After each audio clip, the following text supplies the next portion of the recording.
Chapter 21. An Appointment with the Doctor.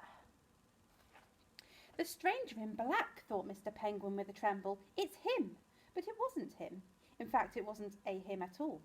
The clip-clop of heels echoed round the chamber as a woman stalked out from behind the entrance, slamming the door shut behind her. She had blonde ringlets, and her face was heavily covered in makeup, with 2 bright pink circles on her cheeks and a spattering of painted-on freckles. Her mouth was a bright red slash that was smiling, but not in a happy, cheerful way. She looks like she's never eaten a fish finger sandwich in her entire life, thought Mr. Penguin, continuing to ogle. The woman was wearing what looked like an old stage costume, a frilly satin dress that was slightly too small for her and covered in dirty splodges of engine oil. Her eyes were hidden behind a pair of thick sunglasses. "Who are you? What are you doing here?" she hissed. Spluttered Mr. Penguin. "We were just, tidying," said Colin's pad. "Yes," said Mr. Penguin, "tidying. Look!" To prove his point, he carefully moved a pencil on the desk in front of him, so it lined up neatly with another. Then he smiled his best beaky smile. The woman opened her mouth to say something, but instead she suddenly shrieked. "My dastardly plan!" she yelled, spotting her notebook tucked under Mr. Penguin's flipper. "So you've read all about it, have you?" Dr. Mesmero leant towards Mr. Penguin and Colin and peered at them from behind her dark glasses.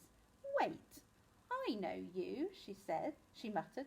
"I've seen you before." She grinned a crocodile-like grin. "Well, if it isn't the famous adventurer and penguin, Mr. Penguin, and his little friend, the spider, too," she cried. Colin held up his pad. "Hello, my name is Colin. I've read all about you," she said, "in the Cityville newspaper." She folded her arms and continued to glare at her visitors. "Let me guess. You've come here to try to stop me from taking over the world," she snorted. "You'll never succeed. Now give me my book." Mr. Penguin hid her notebook behind his back and puffed his chest out. "Never," he said. "We've come to rescue our friend Gordon and all the other animals you've stolen." Even though he'd wanted to say it in a very brave sort of voice, it came out all wobbly like a jelly. "I see," said Dr. Mesmero, and she went to snatch the book. But "Run, Mr. Penguin," said Colin's pad. Mr. Penguin didn't need telling twice. He ducked away from Dr. Mesmero, and he and Colin set off. They ran around the room in circles, with Dr. Mesmero chasing round and round, first one way, then the other. This went on for approximately 10 minutes, until Dr. Mesmero stopped on one side of the room and the adventurers on the other. "This is ridiculous," she said, and she clapped her hands. The hidden door swung open again, and 2 very long, hypnotised snakes wiggled into the room.